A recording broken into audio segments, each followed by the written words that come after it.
Namanya telah menjelma menjadi simbol kekuatan, ketangguhan, dan ambisi yang tak mengenal batas. Genghis Khan, pemimpin legendaris bangsa Mongol, dan salah satu tokoh paling berpengaruh sepanjang sejarah umat manusia. Dari padang stepa yang luas di Mongolia, ia membangun kekaisaran terbesar yang pernah disaksikan dunia. Sebuah kekaisaran yang membentang dari Laut Cina Timur hingga ke jantung Eropa Timur. Tapi siapa sangka, pemimpin agung ini dulunya hanyalah seorang anak yatim berasal dari suku nomaden kecil yang terbuang dan berjuang untuk bertahan hidup. Lalu, bagaimana mungkin seorang bocah terpinggirkan bisa mengguncang dunia dan mengukir sejarah? Mari kita telusuri perjalanan luar biasa Genghis Khan. Untuk benar-benar memahami siapa Genghis Khan, kita harus menyelami dunia stepa Mongolia abad ke-12. Sebuah tanah yang keras, tak kenal ampun, di mana bertahan hidup bergantung pada kekuatan, kecerdikan, dan kesetiaan. Di tanah inilah suku-suku nomaden tinggal, hidup berpindah-pindah, saling bersaing demi sumber daya yang terbatas. Mereka terpecah oleh permusuhan lama, dendam darah, dan aliansi yang mudah berubah. Dan di tengah bara konflik yang terus menyala inilah, lahir seorang bocah bernama Temujin, anak yang kelak akan dikenal dunia sebagai Genghis Khan. Di tempat yang penuh kekacauan ini, takdirnya mulai ditempa. Genghis Khan lahir pada tahun 1162, dengan nama asli Temujin, yang berarti tukang besi. Simbol kekuatan dan ketangguhan sejak awal kehidupannya. Menurut legenda, ia lahir dengan segumpal darah di genggamannya.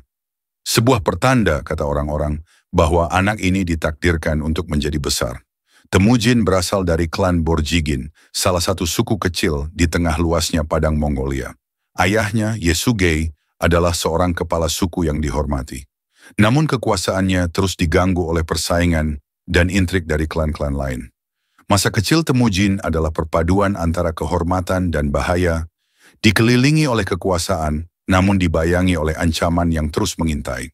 Yesugei adalah seorang prajurit ulung dan diplomat yang cerdik.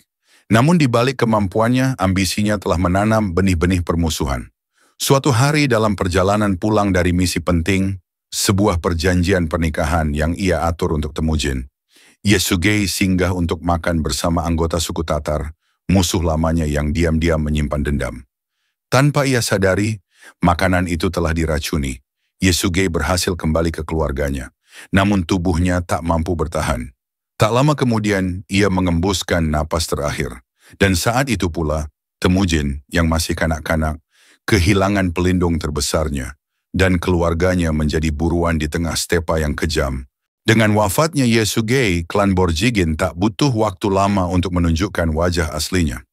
Mereka meninggalkan keluarga Temujin, takut dianggap beban, takut diseret dalam konflik yang tak bisa mereka menangkan.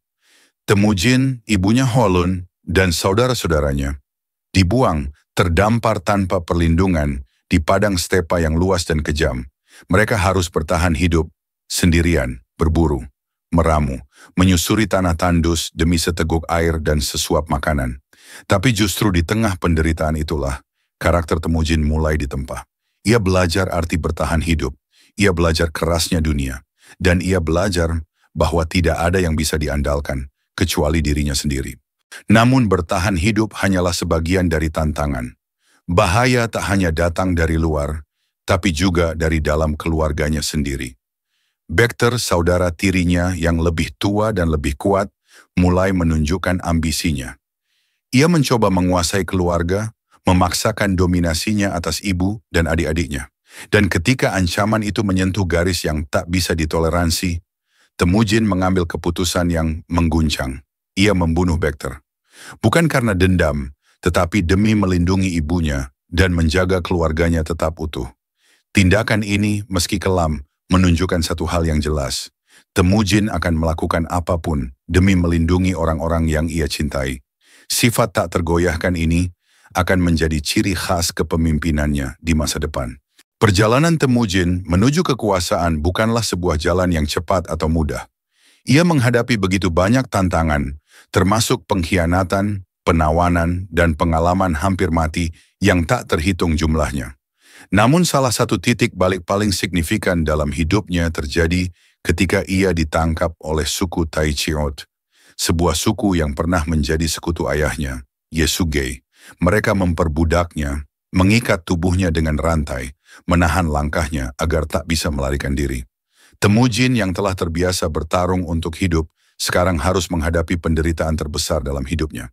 Namun di balik rantai yang membelenggu, jiwa dan ambisi Temujin tak pernah runtuh. Seiring bertambahnya usia, Temujin mulai menanam benih kekuasaan. Ia membangun aliansi dengan suku-suku lain. Bukan hanya dengan pedang, tapi dengan visi dan karisma yang menggetarkan. Salah satu sekutu pertamanya adalah Jamuha, sahabat masa kecil, yang berbagi mimpi besar bersamanya, mempersatukan suku-suku Mongol dan menciptakan dunia di mana para pengembara bisa hidup dalam damai dan kemakmuran. Namun seperti dua bintang yang bersinar terlalu terang, ambisi mereka mulai bertabrakan. Kekuatan Temujin tumbuh cepat, dan Jamuha merasa tertinggal, tersisih oleh sahabatnya sendiri.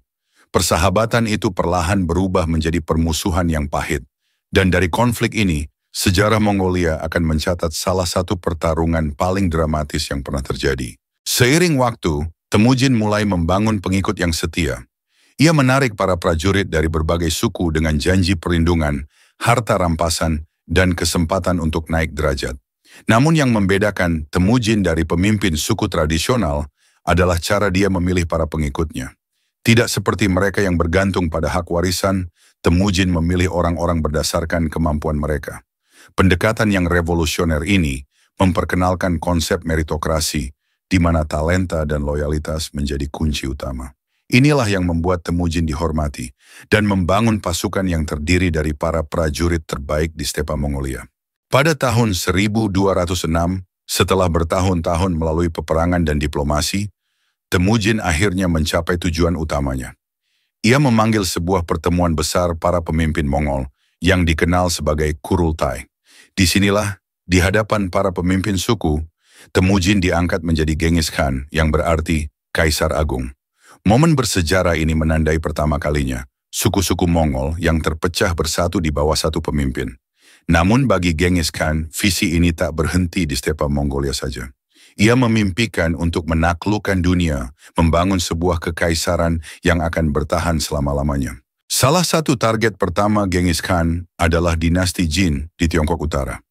Dinasti Jin adalah salah satu kekaisaran terkuat pada masa itu, tetapi mereka meremehkan kekuatan Mongol. Pada 2211, Genghis Khan melancarkan invasi besar-besaran yang berpuncak pada penaklukan Zhongdu yang kini dikenal sebagai Beijing pada 2215. Jatuhnya Zhongdu menandai awal dari dominasinya Mongol atas Tiongkok Utara. Dengan kemenangan ini, Genghis Khan tidak hanya memperkuat kekuasaannya, tapi juga mengirimkan pesan kuat kepada dunia. Mongol tidak bisa lagi dianggap remeh. Meski dikenal karena kekejamannya, Mongol juga merupakan pelindung perdagangan dan kebudayaan. Di bawah pemerintahan Genghis Khan, Jalan Sutra kembali berkembang pesat, menghubungkan timur dan barat dengan cara yang belum pernah terjadi sebelumnya. Para pedagang, cendekiawan, dan pengrajin dapat bepergian bebas melintasi kekaisaran, bertukar barang, ide, dan teknologi. Pertukaran budaya ini menjadi landasan penting bagi Renaissance di Eropa, serta penyebaran inovasi-inovasi seperti mesiu, uang kertas, dan kompas. Warisan Genghis Khan jauh melampaui penaklukannya. Ia memperkenalkan kode hukum yang dikenal sebagai yasa, yang mengatur segala hal, mulai dari disiplin militer hingga peraturan perdagangan. Yasa memberikan stabilitas dan keamanan di seluruh kekaisaran, menciptakan suasana di mana orang-orang dapat hidup dan bekerja dalam perdamaian. Di bawah hukum ini, ketertiban dan keadilan ditegakkan dengan tegas, memberikan fondasi yang kokoh bagi kekaisaran yang luas dan beragam. Salah satu aspek yang paling memikat dari warisan Genghis Khan adalah dampak genetik yang ditinggalkannya. Studi DNA modern menunjukkan bahwa sekitar 16 juta pria yang hidup saat ini merupakan keturunan langsung dari Genghis Khan. Statistik yang luar biasa ini mencerminkan skala pengaruh yang sangat besar, serta jumlah wanita yang melahirkan anak-anaknya selama hidupnya. Warisan genetiknya menjadi bukti nyata dari dominasi dan keberhasilan Sang Kaisar Agung, yang pengaruhnya masih terasa hingga kini. Genghis Khan meninggal pada tahun 1227, namun penyebab pasti kematiannya tetap menjadi misteri. Beberapa catatan menyebutkan bahwa ia jatuh dari kuda, sementara yang lain mengatakan ia meninggal karena penyakit atau luka-luka yang dideritanya dalam pertempuran. Yang pasti, kematiannya menandai berakhirnya sebuah era, tetapi juga awal dari babak baru dalam sejarah Mongol. Dengan meninggalnya Genghis Khan, kekaisarannya tidak runtuh, melainkan diteruskan oleh anak-anaknya dan penerus lainnya, yang melanjutkan ekspansi besar-besaran dan pengaruh Mongol di seluruh dunia. Mungkin misteri terbesar seputar Genghis Khan adalah lokasi makamnya. Legenda mengatakan bahwa ia dimakamkan di tempat rahasia di stepa Mongolia, dan semua orang yang terlibat dalam pemakamannya dibunuh untuk menjaga kerahasiaan tempat peristirahatannya. Hingga hari ini, makam Genghis Khan belum pernah ditemukan, menyulut teka-teki tanpa akhir dan ekspedisi-ekspedisi arkeologi yang terus mencoba mengungkap keberadaannya. Misteri ini hanya menambah aura mitos dan keagungan yang mengelilingi nama Genghis Khan, menjadikan kisah hidupnya selalu menarik untuk diceritakan. Genghis Khan lebih dari sekadar seorang penakluk. Ia adalah pemimpin visioner yang mengubah dunia dengan cara yang masih terasa hingga hari ini. Kekaisarannya menghubungkan timur dan barat, mendorong pertukaran budaya dan inovasi teknologi.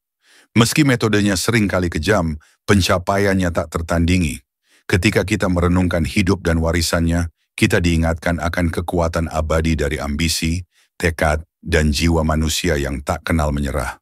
Jika Anda menikmati video ini, jangan lupa untuk like, share, dan subscribe untuk lebih banyak konten sejarah yang menarik. Sampai jumpa di video berikutnya. Terima kasih.